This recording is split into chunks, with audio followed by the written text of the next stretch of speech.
Halo teman-teman semua, kembali lagi dengan saya di channel YouTube Bon Weekends.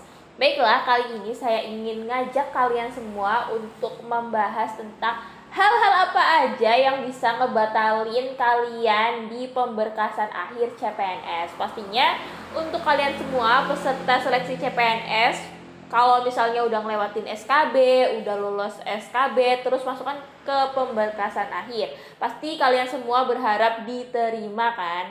Tapi kalian jangan menyepelekan pemberkasan akhir karena kalian juga masih bisa tidak masuk syarat atau berkas tidak lengkap. Jadi masih bisa gagal juga teman-teman.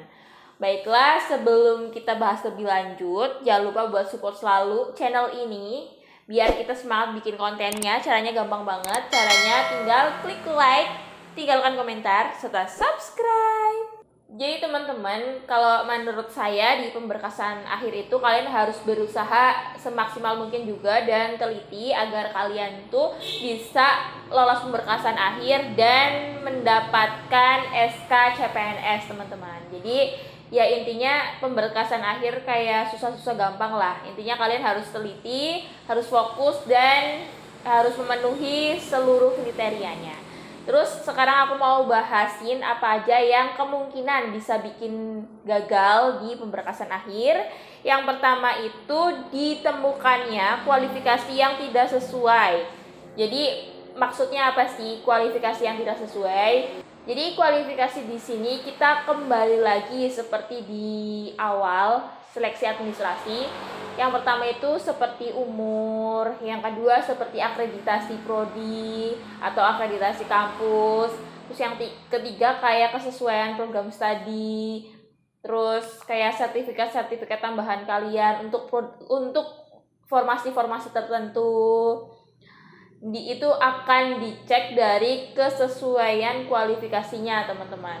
Jadi kalau kita lihat dari tahun-tahun sebelumnya, itu kalian cari aja deh di Google, itu ada beberapa peserta yang tidak masuk syarat. Kalian bisa cari tahu kenapa mereka bisa tidak masuk syarat.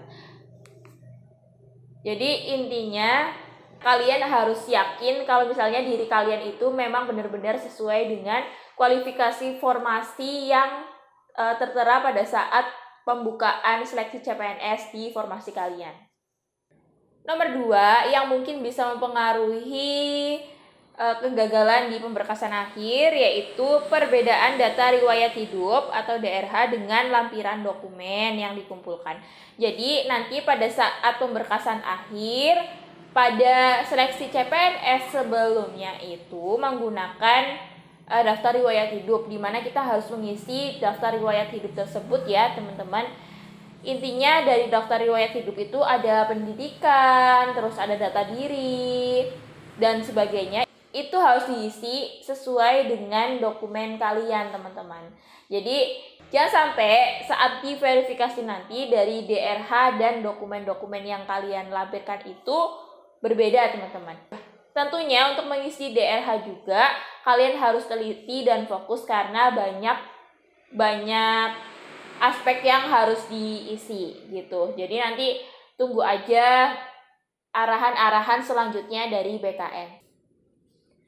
Nomor 3, tidak mengumpulkan dokumen sesuai persyaratan dan sesuai deadline. Jadi maksudnya nanti kan pemberkasan akhir kalian mengumpulkan dokumen kalian ya teman-teman. Kalau pada saat saya dulu itu menggunakan dokumen-dokumen hard, jadi pakai kertas gitu di fotokopi.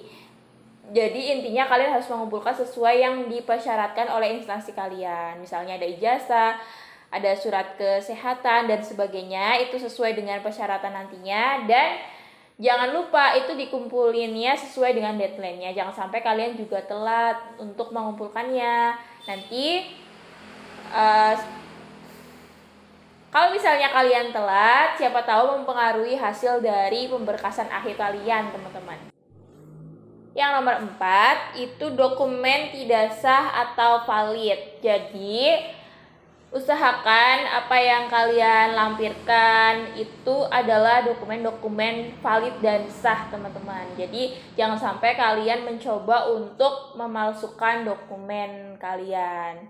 Jangan sampai ya teman-teman, jangan sampai kalian melanggar hukum demi menjadi CPNS, karena ibaratnya menjadi CPNS kan itu kan kita pengabdian kepada negara ya. Jangan sampai kalian untuk menjadi CPNS kalian memalsukan dokumen, di mana pemalsuan dokumen juga ada sanksinya teman-teman gitu. Jadi usahakan benar-benar dokumen yang sah dan valid yang kalian miliki.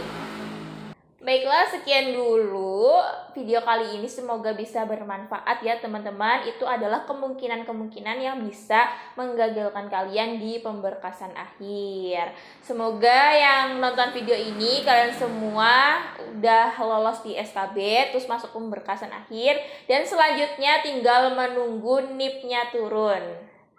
Amin ya teman-teman. Dan untuk teman-teman yang lain, siapa tahu punya kemungkinan-kemungkinan yang bisa membatalkan di pemberkasan akhir, kalian bisa sharing di kolom komentar biar kita bisa saling berbagi untuk teman-teman yang lain. Baiklah, sekian dulu. Jangan lupa buat support selalu channel ini. Caranya gampang banget, tinggal klik like, tinggalkan komentar, serta subscribe.